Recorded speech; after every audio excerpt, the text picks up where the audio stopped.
Добрый вечер, всем добро пожаловать. С нами сегодня Ботакоз Казанбекова. Это историк, профессор современной истории Базельского университета. Добро Я пожаловать. сейчас в Цюрихе. Ну, сейчас уже профессор Цюрихского университета, Да, да? Ну, профессор истории же остаетесь.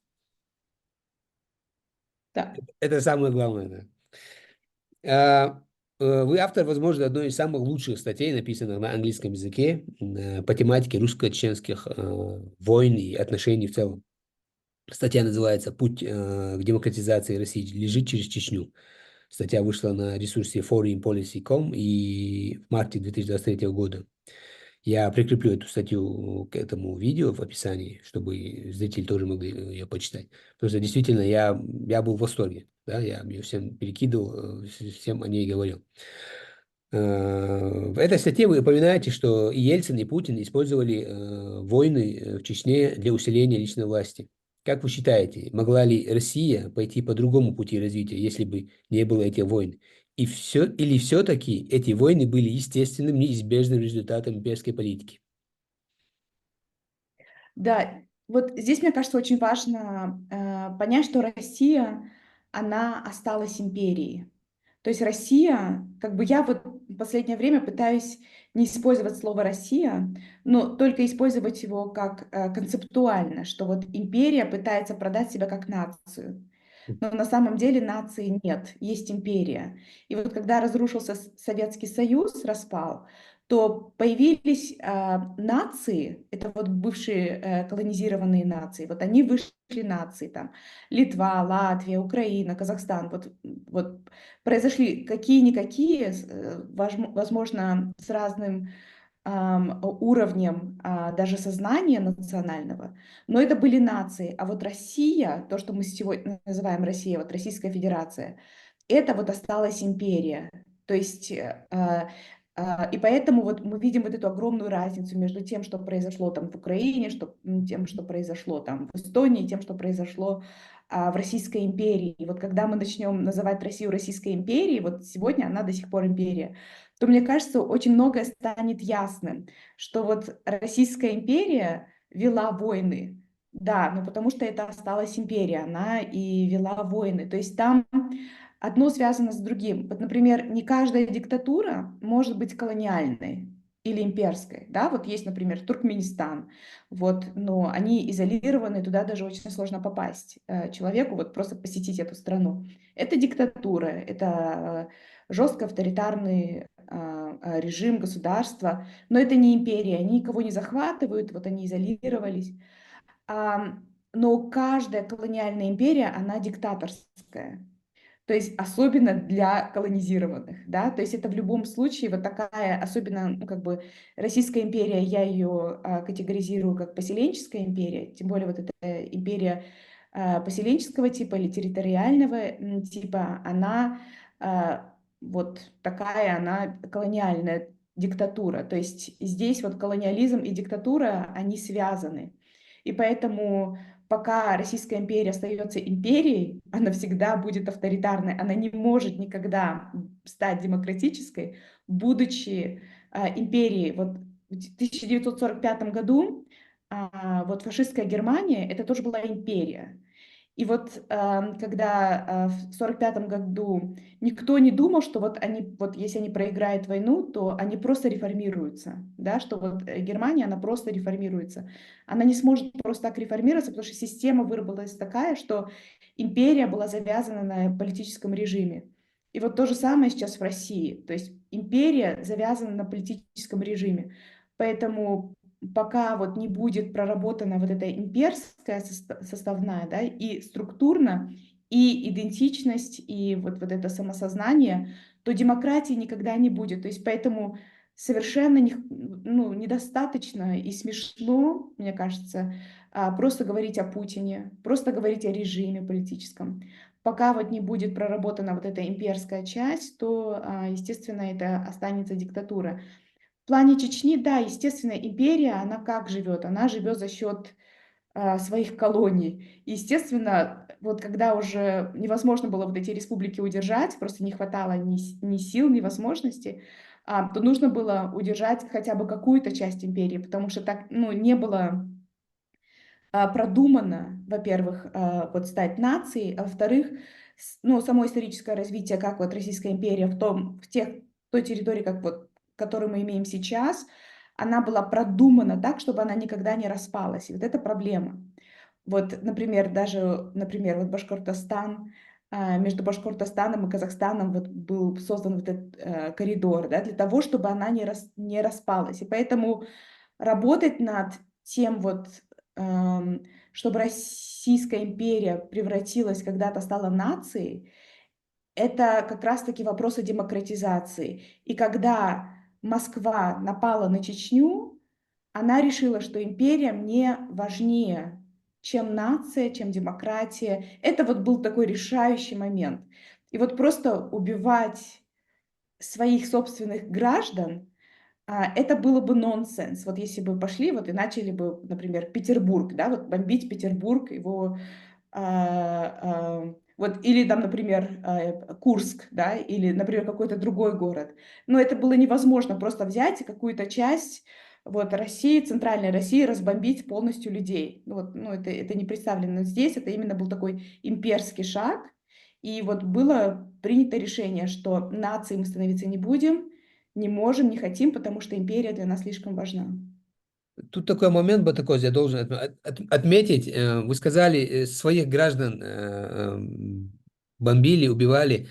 Дело в том, что все равно в империи она началась с Московии, это русские этнические, да, ну, которые, ну, есть, мы говорим о русских, которые захватывали территории, поселяли там своих представителей своего народа и стали как бы частью, и все в себя включали, и в итоге это стало империей, как вы говорите, все не так легко теперь от этого избавиться, потому что надо еще определиться, какая территория останется за русскими, да, то есть у них же у них же нету своей русской республики, куда они могут себе вернуться и сказать, вот все, это наше, а там то было захвачено, мы в рамках демократизации, мы сейчас все это отпускаем. То есть это очень сложно, я знаю, но сложно не значит, что нерешаемо. Ну, вот этот момент, где вы сказали, что бомбили своих людей, это не совсем так, потому что мы Да. никогда не были своими. Мы всегда были, особенно чеченцы, были на особом как-то листе, которых ну, можно было для запугивания остальных, можно было всегда снова и снова топить в своей крови. То есть я знаю, что вы не намерены, это просто мне хотелось бы подчеркнуть, потому что я знаю, что мне Нет, прилетит. я это имела в виду. Да, я как раз-таки это имела в виду. То есть, потому что они не были свои, да, как раз-таки и бомбили. Мгм. Да, то есть я просто, видимо, не оформила мысль до конца, но я согласна с вами. То есть вот потому что это не были свои, потому что это и была колония, да, то есть потому что это были чужие, их можно было легко бомбить. И вот я помню в детстве как-то к этому нормально относились. Да, и вот мне сейчас страшно от этого, да. То есть это были вот террористы, какие-то чужие, Были люди, совершенно которые заслуживают этого. дезорганизированные. Да. Как будто бы они этого, как будто бы все нормально. Это просто чеченцев бомбим. Ну, что Ага. такого, ничего не происходит. И да, я вот как раз-таки это имела в виду. То есть это не нация. То есть если бы это была нация, это были бы свои люди. И тогда бы в России, в Москве, и в Если бы Петербурге Россия люди была бы одна нация, возмущались. вы Да, имеете... если бы Да, это была бы да, нация, они да, бы говорили, как можно бомбить своих граждан. Но да, этого да, никто не говорил. да, да. Поэтому это оставалось империей в сознании, в структуре. Да, я вот, Теперь я мысль возможно, понял, да, вы абсолютно правы, да. да. Да. А, в этой статье вы описываете, как Запад, в частности США, не смогли должным образом отреагировать на войну в Чечне и поддержали Ельцина. Какой могла бы быть альтернативная реакция Запада и как она могла изменить ситуацию в Чечне? Ну, конечно, для Соединенных Штатов Америки самое важное это была вот проблема денуклеаризации, да, то есть это, то есть вся холодная война была выстроена на вот этом страхе атомной войны, да, Мгм. вот если посмотреть вот все там дебаты, статьи, и все было основано на вот этом страхе, и, естественно, на угрозах Советского Союза, вот этой атомной войны, ну, естественно, Москвы.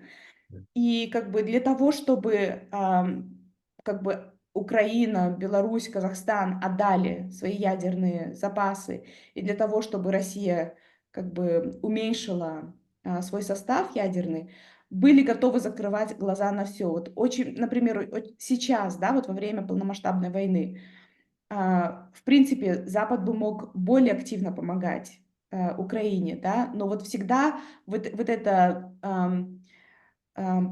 как бы вот этот страх, нарратив о том, что вот Москва это ядерная как бы столица ядерной державы, останавливает, да. И вот то же самое тогда, это та же логика как раз-таки работала. И как бы, ну, хорошо, как бы, да, мы понимаем, это плохо, но и потом Москва смогла себя очень хорошо продать. Ельцин продавал себя очень хорошо, если посмотреть на Да, то, да, как Ельцин демократ. разговаривал с Бушем, то он каждое там третье слово, он говорил демократия, И Боже, да, храни то есть, Америку и вот, тоже от него было.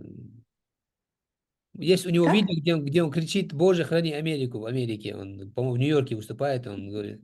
Да, да. Да, Извините, я он перебил очень вас. грамотно как бы, да, разговаривал, он понимал, что хотят американцы, естественно, он продавал вот эту им прекрасную Россию будущего или прекрасную Россию настоящего. И если посмотреть, то как раз-таки Москва создала такой нарратив, что вот мы будущее, а вот эти все нации, это вот опасные нации. Например, если посмотреть, что Буш в 91 году в августе говорил в Киеве, в Раде, он им как раз-таки в своей речи сказал, что ну, не будьте националистами, оставайтесь частью Советского Союза, зачем вам это надо? И вот если посмотреть на то, как он это говорил, он даже не верил, что Украина может стать демократичной. Почему? Потому что Москва шептала постоянно или говорила прямо в глаза, Создала что вот такой это такие образ. националисты. Да, это такие националисты. И вот национализм и демократия это несовместимые вещи, потому что вот у нас был исторический пример Германии. Но на самом деле Германия была не просто этнонационалистическая, но это была империя. Они пытались завоевать весь мир. И очень многие забывают о том, что Германия просто пыталась создавать империю. Вот. И поэтому, то есть Москва работала над вот этим мифом, что все вот эти нации, там, балтийские, да, страны, Украина, поляки, что все это очень опасные нации, опасные националисты. Но и как бы она продавала этот миф, она не начала продавать этот миф в 91 году. То есть этот миф создавался вот в течение всего советского периода. И он зашел. Почему он зашел? Потому что, естественно, в советское время, даже если посмотреть на тех людей, которые ехали и вообще встречались с западными лидерами или западными учеными, это были люди из Москвы, которые продавали этот нарратив. У них не было возможности как бы услышать тех, кто жил в этих странах, не русских, да. И, конечно, те иммигранты, которые переехали, например, после революции или после Второй мировой войны, как бы слушают всегда тех, кто вот кажется более сильным, да, и получается сегодня этот миф полностью разрушен, потому что если мы посмотрим за вот эти 30 лет после распада Советского Союза, 33 года, то самые демократичные страны это бывшие колонии, Да. вот, и все, если посмотреть на все, именно на всех соседей Российской империи, то по индексу демократии, демократизации, они намного выше. Хотя, конечно, Беларусь очень часто показывается на ниже, чем Российской империи, но Беларусь, по крайней мере, сама вот как во имя белорусской нации не нападает ни на кого, поэтому я считаю, что это все-таки неправильно. Все соседи Российской империи более демократичны, чем сама Российская империя. Вот, поэтому вот все вот это, то, что вот наращивалось, все, что вот это пропагандировалось, это была ложь, это была имперская ложь. И как бы, как вот работает вот эта имперская ложь, это то, что ты своих угнетенных, своих жертв показываешь опасными, говорит, что вот они опасны, поэтому мне нужно их держать под колпаком, мне нужно их подавлять, потому что вот они такие опасные. Поэтому, да, это была очень такая, вот эта имперская пропаганда, она на самом деле очень умная. Поэтому мы не боремся, вот как бы, когда вот мы очень часто смеемся над тем, что говорят, да, в Москве, над тем, что говорят в Петербурге, но на самом деле в это верят, и поэтому нам тоже нужно серьезно относиться и объяснять, что вот это была пропаганда, что это была ложь. Вот мне напомнили речь Путина в ОБСЕ, это было, по-моему, или в НАТО, где-то он на Западе выступал, это как раз он недавно стал президентом, и война в Чечне шла. В Чечении будет правильно говорить, потому что Чечня это такое тоже грубое название чеченцев.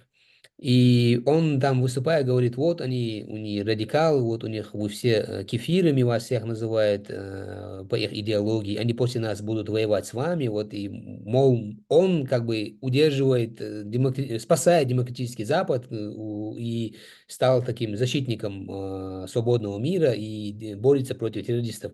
Он создал нам такое плохое имя на Западе, с которым мы до сих пор боремся тут, мы, живя даже тут, да, мы все еще приходится людям рассказывать. И как вы говорите, мы не верили, что на Западе, на таком высоком уровне, кто-то верит в эти басни. Вот нам казалось это, ну, мы смеялись над этим, когда о нас рассказывали такие байки, вот это такие все террористы там от мал до взрослого.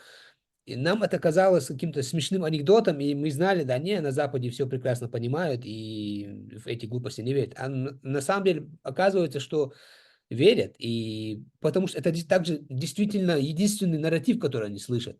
Когда тут на Западе информация в местном телевидении передается, и они говорят по данным ИТАР-ТАСС, ты понимаешь, что у них только одна сторона, откуда они берут информацию, русская сторона, то есть все, что происходило на Чеченской войне, у них по данным ИТАР-ТАСС было, то есть по сколько убитых, что случилось, причин, все было односторонняя информация. И почему был ли там экономический интерес, были люди, купленные журналисты, которых мы знаем, на самом деле, очень много продажных журналистов оказалось в Европе, которые по сей день сейчас отрабатывают на Кремль. То есть все это еще будет потом десятилетием раскапываться, и кто с кем был как связан, все это будет потом выясняться. Ну, все оказалось в плане пропаганды, Россия оказалась намного сильнее, или вот Советский Союз, Россия, они оказались намного мощнее, чем Запад. У меня создалось такое впечатление, потому что действительно они очень сильно обманули Запад. И смогли создать такой нарратив, что вот эти порабощенные ими народности, это вот дикие, которых мы удерживаем для вас, как бы вот они вот пытаются на вас напасть, а мы их удерживаем. Мы единственная сила, которая спасает вас от них. Да, и еще вот как бы один компонент колониализма, об этом пишут, например, ученые там про британский колониализм, вот, ну, разного вида как бы империи, это то, что колонизатор всегда хочет, чтобы колонизированные молчали. И поэтому вот это молчание и страх говорить о себе, да, после опыта насилия, это такая колоссальная работа внутренняя, вообще стать субъектом, начать говорить, потому что молчание это был способ выживания. Да, вот, например, я тоже знаю казахская нация, почему я очень хорошо понимаю те колонизированные народы, которые еще находятся в составе Российской империи. Казахская нация тоже молчала очень много и долго, до 1986 года. То есть, естественно, были всегда группы, которые говорили, но особенно русифицированные казахи в городах, говорить об этом было психологически невозможно. Да, потому что когда ты уже, вот, например, два-три поколения научились молчать как способ выживания, у нас говорили молчи, а то будет проблема. Вот, говорить было опасно. Вот. И сейчас, вот, на фоне полномасштабной войны, для многих людей, которые до сих пор еще в составе Российской империи, начать говорить очень сложно. Даже, вот, например, сложно говорить уже в независимых странах, как в странах Центральной Азии, там, Кавказа. Очень многие люди боятся проблем. Вот, вдруг я Находясь в что-то скажу Европе, не находясь в Европе, они даже боятся за находясь в родственников. Европе, Да. даже находясь в Европе, а для тех, которые еще в составе Российской империи, для людей, конечно, вот этот страх, он очень такой поглощающий, всепоглощающий, потому что это уже стал способ выживания. И, конечно, в начале вот этот момент, когда начинаешь об этом говорить, вот этот перебарывать этот страх, это большой политический процесс, это вот именно политический процесс. И становиться субъектом и говорить обо всем этом, это очень сложно, поэтому как бы для Запада было очень сложно услышать вот это все, потому что мало кто говорил об этом. И вот когда начинаешь об этом говорить, то, конечно, и еще естественно, потому что, ну, на всякого рода конференциях, на всякого рода собраниях в основном как бы преимущество давалось представителям из метрополии, поэтому даже вот как бы представителей из бывших колоний или настоящих колоний как бы не особо так слушали. Но сейчас все вот это полномасштабное вторжение, оно все поменяло, потому что сейчас вот как бы, видно, что такое колониализм, да, видно, что такое насилие. С По-другому все это видится, и поэтому как бы вопрос Ичкерии или Чечении, да, сейчас, мне кажется, сейчас очень многие люди начинают понимать. Я сама была ребенком, поэтому я как бы этого много всего не понимала. Я знала, что вот, например, в Казахстане, где я была, тоже были, беженцы из Чечни, люди ну, жили, Это у уже в своих 90-х, родственников. да? 90-е, да, и просто вот это были дети, с которыми я играла в детстве, скажем так, да, то есть это, во дворе. Но я этого ничего не понимала, и вот сейчас, ну, не сейчас, конечно, намного раньше, чем сейчас, и до полномасштабной войны у меня эта тема всегда меня очень сильно волновала. Но во время полномасштабной войны, как бы, мне кажется, сейчас очень многие поняли, что творилось тогда в Ичкерии, да, вот что это было. Очень хочется в это верить, что хотя бы сейчас какая-то большая часть адекватных людей проснется и начнет действовать, и хотя бы защищать себя, потому что проигрыш Украины, по-моему, это, ну, или позволить проиграть Украине в этой войне, дать Путину выиграть, это, по-моему, чуть ли не завязывание петли на своей шее для свободного мира. И сдача абсолютно демократического партнера, да, своего человека, сдача лапы этому какому-то чудовищу. Такой вопрос, Батакос. Снова к вашей статье. У вас там очень много интересного. И вы акцентируете там внимание на том, что российский империализм он глубоко укоренен в национальной идее. Возможно ли, на ваш взгляд, искоренить этот империализм? Если да, то какими мерами?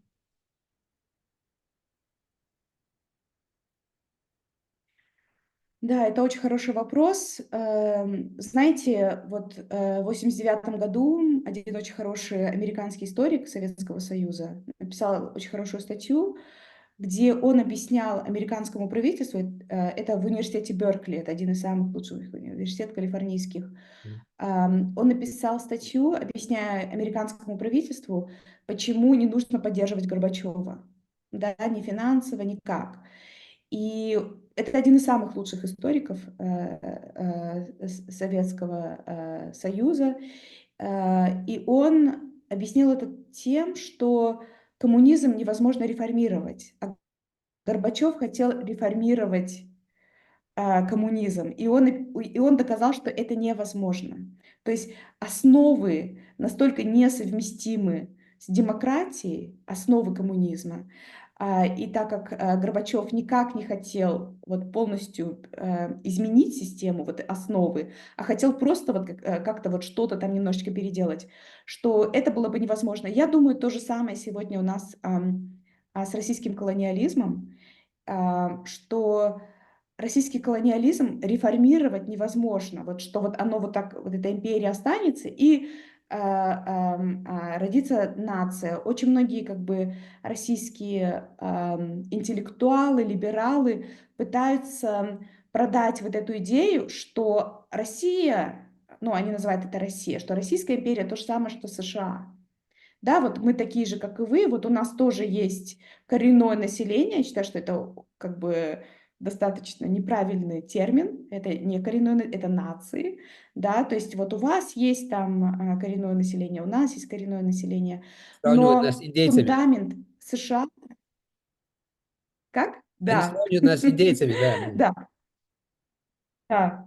И, то есть, но фундамент США и фундамент Российской империи — это два совершенно разных фундамента. То есть Россия перестанет быть империей, когда вот у республик будет независимость, да, и появится шанс у того, что вот есть Россия, стать нацией.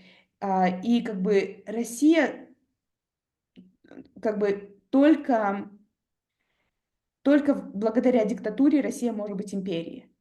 Но США, если у них перестанет быть демократия, то есть основа США — это демократия, это не диктатура. То есть основа России — это диктатура, а основа США — это демократия. Это совершенно две разные системы. Это США очень децентральное государство, да, Россия очень централизованное государство. То есть у них основы настолько разные, и поэтому вот то, что вот этот историк говорил, что невозможно реформировать коммунизм и ни в коем случае нельзя поддерживать Горбачева, он оказался прав. И он, кстати, уже в 1989 году в этой же статье написал, что вот смотрите, вы будете вот так поддерживать, будут какие-то проблемы, но Россия станет опять, Москва станет реваншисткой. И как только у них появятся деньги, они опять будут вести войны. И все, что он написал в 1989 году, он, конечно, на 100% не предвидел распад, но у него были очень интересные идеи, как вот, как можно, что можно сделать. Но реформировать это невозможно. Это нужно строить все заново, вот с чистого листа. И как бы я думаю, что вот эту же самую идею нужно как бы иметь в виду сегодня. Я думаю, что эта статья очень актуальна сегодня, что реформировать русский колониализм невозможно. Нужно строить все с чистого листа, включая идентичность, да, включая даже вот идентичность, нужно вот полностью отказываться от многих компонентов, да, то есть это очень сложно, потому что это активный отказ от того, что, ну, как бы от статуса своего, да, от возможности ам, быть шефом, да, думать, что ты шеф, по крайней мере, от От статуса, да, возможности да. помогать, От, от от, статуса, от от- имперского да, да. статуса невозможно отказаться. Поэтому я не думаю, что вот люди сами придут и скажут, вот смотрите, 2,5 года прошло, из моих российских коллег я практически никого не знаю, даже те, которые уехали на Запад, кто бы начал заниматься вот этой работой, это интеллектуалы. Ни один, ну то есть там есть прям два-три человека, кого я знаю, вот, которые начали вот передумывать, да, и смотреть на все по-другому, да, и говорить, что нам нужно вот как-то по-другому все это переосмыслить. Этого не происходит, этого не будет происходить, потому что этот статус зацеплен на власти, на деньгах, да, на очень многом. Поэтому вот этот российский колониализм, то, что вот надежда на то, что люди сами себя реформируют, это пустые надежды, этого не будет, и это нужно прекрасно понимать, что этого не будет. Но вот коммунизм, он распался сам по себе, потому что это была настолько неэффективная с экономической точки зрения система, да, то есть это была настолько вот совершенно неработающая система, что она распалась. Там нужно было либо, как опять Сталин, проводить очень как бы Жесткие насильственные репрессии. какие-то, да, то есть это могло остаться только на насилии, да, вот, и сейчас вот она остается только, она держится все на насилии, да, то есть вот оно все держится на насилии, и поэтому ожидать того, что люди сами это как-то начнут переосмыслять, этого не будет. Вот посмотрите, в 60-е годы в Германии, например, Гитлер был достаточно популярным лидером, да, то есть война уже прошла, там даже 20 лет спустя очень многие еще думали хорошо, да, о фашизме немецком. То же самое будет, то есть надежды на то, что вот Российская империя может превратиться в нацию просто так, этого не произойдет. И вот как бы нужно реалистично смотреть на эти дела, да. Это как человек, который дорвался до власти и решил теперь ее никогда не отпускать и ждать от него, что он сам ее сейчас не сложит и станет на уровень с другими народами, то это как бы да, ждать этого не приходится, да, нам. Да, это большой страх не только Путина, да, это большой страх, мне кажется, любого русского человека, что Россия станет что-то типа Польши, потому что Российская империя сама уничтожала Польшу, да, она не уважала Польшу, она геноцидила часть польского народа, да, то есть она делала с поляками то очень многое, да. Естественно, представить себя, что мы будем тоже как Польша, и потом кто-то сможет вот так делать с нами, то есть люди будут бороться до конца, чтобы этого не произошло.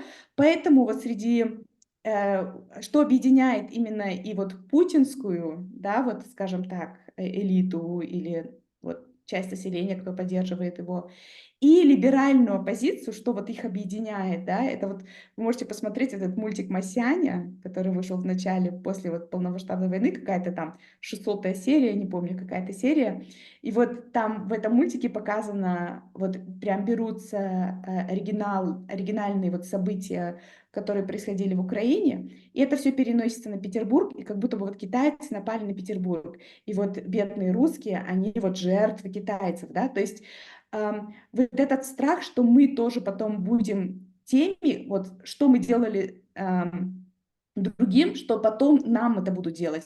И поэтому вот этот страх стать страной как Польша, или страной как Чехия, или страной как, не дай бог, Украина, такой маленькой, на которую могут напасть, с нами будут делать все, что угодно, это вот именно абьюзер, да, вот любой мужчина, очень, который вот абьюзил свою там или ребенка, или жену, будет очень бояться оказаться на месте своей жены или месте своего ребенка. Они очень сильно будут бояться, да, и поэтому вот именно российское общество, и либеральная, и нелиберальная часть, они очень сильно боятся стать Польшей или стать Венгрией. Для них это вот как бы no-go.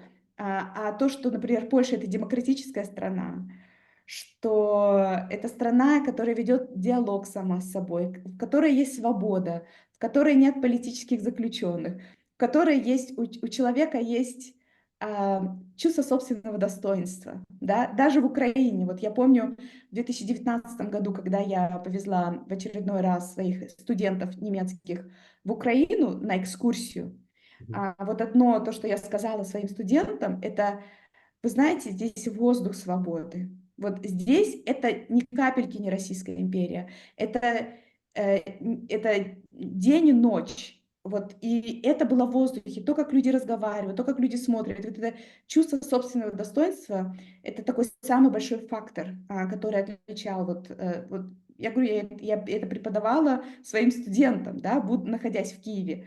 И поэтому вот этот страх, я еще, вот, если можно сказать, добавить, я, когда была несколько лет назад в Аушвице, и когда я посетила вот эти газовые камеры, которые немцы, когда они как бы бежали от Красной Армии, взрывали, я спросила у своей подруги, коллеги, она историк немецкого фашизма, немка, и я ее спросила, вот, ну, скажи, пожалуйста, вот если немцы, они так гордились, что вот они арийцы, что вот евреи были для них врагом, да, они их истребляли, почему же они взрывали вот эти газовые камеры, убегая, почему они этим не гордились? Вот мы там попытались спасти арийцев, но не получилось, но вот как бы почему они, я этого, как бы, у меня вот был такой вопрос. Она сказала, что немцы боялись, что советские сделают с ними то же самое, что они делали с евреями. Они на самом деле думали, что их отправят в эти газовые камеры.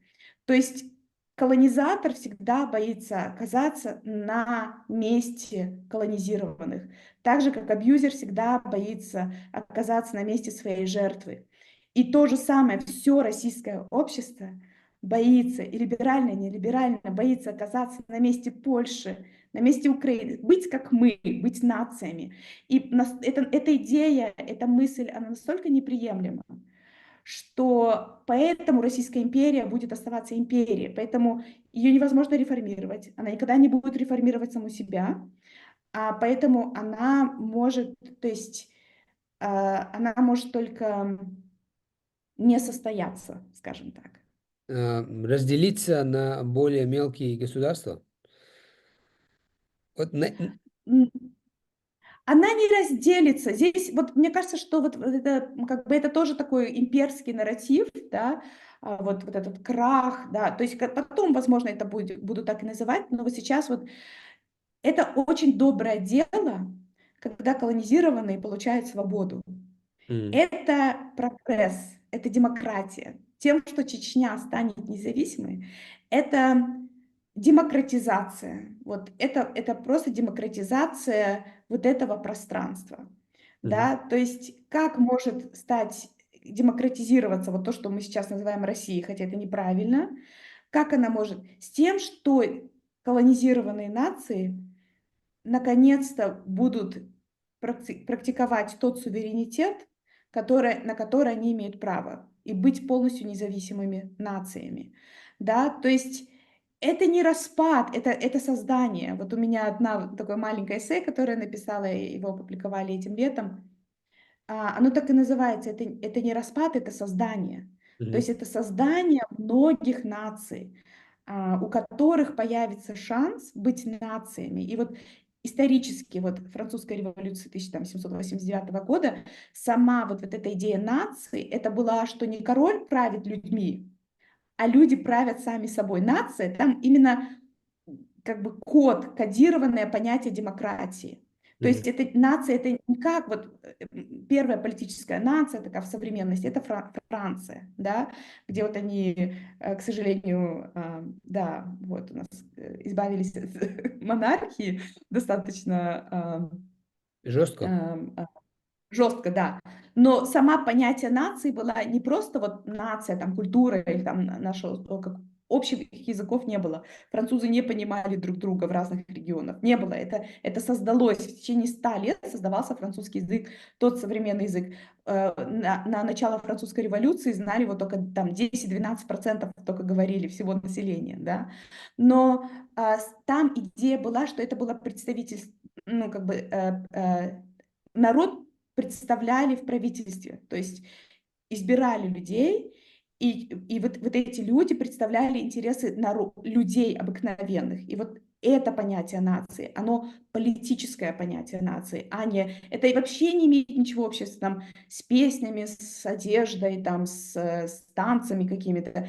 Это вот именно в советское время деполитизировали понятие нации и редуцировали его до одежды, танца. Вот танцуйте свои танцы, вот ваша нация. Но это такой очень хитрый ход деполитизации вот этого как бы эм, основополагающая вот эта идея нации политическая, это демократия. Поэтому я говорю, у Российской империи, да, и вот у людей, которые живут на вот этой территории, есть возможность создаться.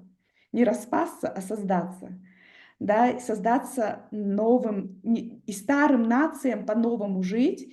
Это единственное, я просто не вижу других способов, как люди смогут требовать свои права, если у них не будет вот эти национальные республики, Мгм. которые могут решать свое будущее ам, а, да, самим, да, то есть люди будут избирать своих людей, это, я думаю, что, близко вот вашим идеям. Поэтому демократия и деколонизация – это одно и то же в этом контексте, да, то есть оно, то есть деколонизация не сможет быть без демократии, да, без демократизации, а демократизация не может быть без деколонизации. И вот если мы даже посмотрим на Казахстан сегодня, да, то есть это не до конца деколонизированная история, Мгм. потому что вот если вы как бы поймете, вот правительство, да, оно все еще в большой зависимости от Москвы, Мгм. очень часто идет именно и действует по интересам Москвы, а не собственного народа, да. То есть, и, естественно, в Казахстане тоже деколонизация, демократизация – это два процесса, это один процесс, это один процесс. Вы сказали про то, что и вот Путин, и его как бы окружение, и поддерживатели, и также либеральные силы в России, они все, в принципе, остаются имперцами, потому что ну, эта тема, которая у нас на канале уже несколько раз обсуждалась, мы тоже это вот в последнее время очень четко заметили за всеми этими хорошими русскими либералами, которые сейчас приехали в Европу и представляют себя как альтернативу Путину и путинской России. Но все они, как один, противники вот такого слова развал, как вы сказали, они используют его как что-то громкое, запугивающее, вот как опасный вот развал, взрыв, осколки, понимаете? И Навальная даже вот недавно угрожала всем сторонникам деколонизаторов, говорила, что вот мы вас найдем, говорила. Это вроде бы демократическая, как бы, демократически настроенная мадемуазель, да, либерал, оппозиция, но говорит, позволяет себе такие вещи. По вашему мнению, это мой последний вопрос, я и так много времени вашего занял, на сегодня. На сегодня мой последний вопрос. По вашему мнению, атомная война, удар атомными ракетами, он возможен или все-таки это блеф и Западу стоит меньше этого бояться? Ну, мне кажется, что все больше и больше, мне кажется, это блеф, да, что этого не будет, потому что была возможность, да, то есть уже, если бы было, то, ам, что-то бы уже, возможно, бы и уже и произошло, потому что сейчас за 2,5 года, уже почти за 3 года, Россия потеряла полностью авторитет военный, миф о российском величии и силе, он разрушился, его уже нет, да. Если раньше бы там показывали бы медведя, да, в карикатурах или какого-то там великого царя, то этого уже никто делать не будет. То есть, как вот, ам, когда вот начало распада Российской империи, и когда вот первые, шаги к реформам именно демократизации, создания дум, в 1905-1906 год, да, в Петербурге, начались, в Петрограде, то, в Петербурге, то, как раз вот этот миф, что когда царь дал, приказ о стрельбе в народ, вот тогда миф о хорошем царе умер. И тогда вот люди могли уже идти против царя, да, и тогда вот люди могли спокойно, с этим жить, да, что вот монархии больше не будет. До 1905 года это было, ну, совершенно, ну, невозможно было представить, потому что любой русский человек должен был любить царя. Ну, если, конечно, были, уже до этого какие-то террористы, радикалы, там, левого толка, да, они как бы уже могли. Но для обыкновенных людей царь — это был представитель Бога. Мгм. После 1905 года, как только царь приказал стрелять в народ, царь умер. Все, вот миф о хорошем царе умер, да. И вот сейчас, вот с этой полномасштабной войне, вот этот миф, потому что и нации, и империи держатся на мифах, да, и вот этот миф о великой России, он умер, он никогда больше не возвратится. О том, что Россия великая, великая русская культура, великий русский народ, вот эти диссиденты, прекрасные моральные лидеры, российская оппозиция, либералы, демократы. Этот миф, он уже исчез. Этого больше не произойдет. Да? То же самое, что как тогда миф хорошего царя умер, сейчас миф Великой России умер. Все. Это исторический факт, это важный исторический момент, и это будет историки будут об этом писать, об этом важном историческом моменте, что миф о великой русской там, и культуре, и о великом русском народе, он наконец-то все, его уже нет и не будет. Да? Он умер не только для Запада, да, он умер для вот, многих колонизированных. Очень многие выступают сейчас спокойно, потому что этого мифа больше нет. Этот миф дает, потому что этот миф разрушен, он дает возможность многим другим говорить о себе, да, наконец-то. Поэтому Путин и Кремль это, да, мне кажется, Кремль это прекрасно понимал, что был вот какой-то определенный момент, что либо мы сейчас будем вот, то ли мы бросим какую-то бомбу, то ли все, то ли вот миф уже разрушается. И мне М. кажется, был такой момент, не бросили, и миф разрушился. И сейчас, мне кажется, никакой бомбой уже не восстановишь тот миф, который строился веками, да. Вот То респект, есть да? сейчас тот респект, ну, это не респект, а больше Ну, вот и такой в страх, кавычках, да, да, да, да. в кавычках, да. Да. И сейчас уже всё, то есть вот этот важный момент, самый такой важный момент, а это же все чувствуется, да, вот эти все политические настроения, он был пропущен. Если он был пропущен, значит, никогда и не было этой угрозы на самом деле ядерной. Я очень сильно удивлюсь, а, если что-то произойдет. Я не вижу никаких причин, по крайней мере, при Путине, вот при сегодняшней элите, чтобы это было, это невероятно. Мне кажется, это исключено.